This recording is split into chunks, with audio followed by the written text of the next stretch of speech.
परीक्षा पेपर फुटी प्रकरणाच्या निषेधार्थ वंचित बहुजन आघाडी प्रणित सम्यक विद्यार्थी आंदोलनाच्या वतीनं गुरुवारी सावित्रीबाई फुले पुणे विद्यापीठात आंदोलन करण्यात आले। यावेळी विद्यार्थ्यांनी केंद्र सरकारच्या शिक्षण धोरणांविरोधात घोषणाबाजी करत संताप व्यक्त केला। सम्यक विद्यार्थी आंदोलनाचे प्रदेश प्रवक्ते प्रशांत बोराडे यांनी केंद्रीय शिक्षण मंत्री धर्मेंद्र प्रधान यांच्या राजीनाम्याची मागणी केली।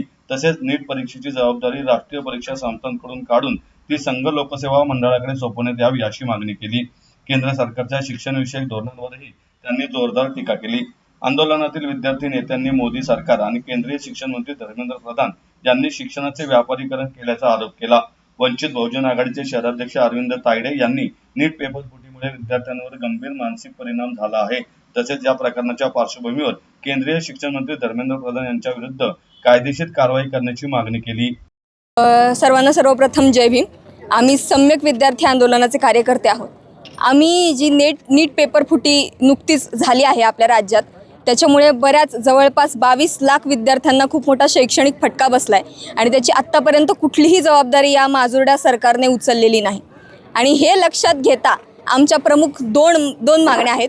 पहिली की केंद्रीय शिक्षण मंत्री धर्मेंद्र प्रधान यांनी त्यांच्या पदाचा राजीनामा द्यावा आणि या सगळ्याची नैतिक जबाबदारी स्वीकारावी। आणि दुसरी, या सगळ्या परीक्षांचा कारभार NTA कडनं काढून UPSC कडे देण्यात याव्या, जेणेकरून ह्यापुढे असा गैरप्रकार होणार नाही आणि अजून विद्यार्थ्यांवर अन्याय होणार नाही, अजून विद्यार्थ्यांना त्यांचे हकनाक जीव गमवावे लागणार नाही। नीटच्या परीक्षा पुन्हा होणारच होत्या कारण त्यांना ते घ्यायला लागणार होत्या, लाजकाज का होईना।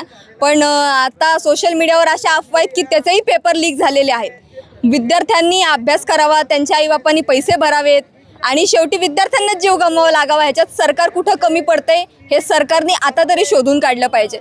बऱ्याचदा अशा पेपर फुटीमुळे गरीब होतकरू विद्यार्थ्यांना त्यांचे जीव गमवावे लागतात। विद्यार्थी त्यांचं सगळं काही सोडून जवळपास 12-12, 13-13 तास सलग अभ्यास करतात आणि विद्यार्थ्यांना हे फेस करावं लागणं ही खूप लाजिरवाणी गोष्ट आहे आणि ह्याचा आम्ही तीव्र शब्दात निषेध करतो। आमच्या या प्रकरणामध्ये दोनच प्रमुख मागण्या आहेत। एक, NTA रद्द करून NTA कडील सर्व परीक्षेची जबाबदारी ही UPSC कडे देण्यात यावी आणि दुसरी मागणी आहे नीटचा पेपर फुटीचा घोटाळा जो पूर्ण देशासहित राज्यामध्ये घडलेला आहे, याच्यामधले प्रमुख आरोपी आणि गुन्हेगार हे या देशाचे शिक्षण मंत्री धर्मेंद्र प्रधान आहेत। त्यांनी नैतिक जबाबदारी स्वीकारून त्यांनी आपल्या पदाचा राजीनामा दिला पाहिजे। खऱ्या अर्थाने या दोन मागण्यावरती आज सम्यक विद्यार्थी आंदोलन आणि वंचित बहुजन आघाडीच्या वतीने आम्ही आज आंदोलन करत आहोत।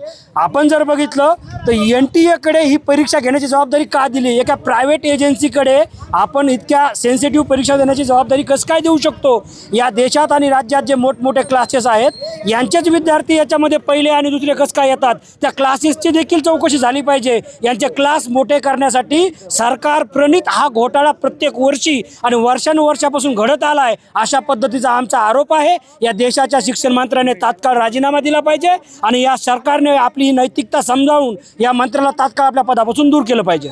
याचं सर्वस्वी दोषारोप पत्र हे या देशाचे शिक्षण मंत्री आहेत। हे आमचं आंदोलन संपल्याबरोबर या देशात कधी नव्हे ते पहिला गुन्हा आम्ही इथून उठल्याच्या नंतर चतुर्संगी पोलीस स्टेशनमध्ये सम्यक विद्यार्थी आंदोलन आणि वंचित बहुजन आघाडीच्या वतीनं या देशाच्या शिक्षण मंत्र्यावरती आम्ही सदोष मनुष्यवधाचा गुन्हा दाखल करण्यासाठी जाणार आहोत। फक्त आता बघण्यात एक गोष्ट बघण्यासारखी आहे की या सरकारकडे जे आता पोलीस स्टेशन आहे ते गुन्हा घेते की नाही हा प्रश्न आमच्या समोर आहे।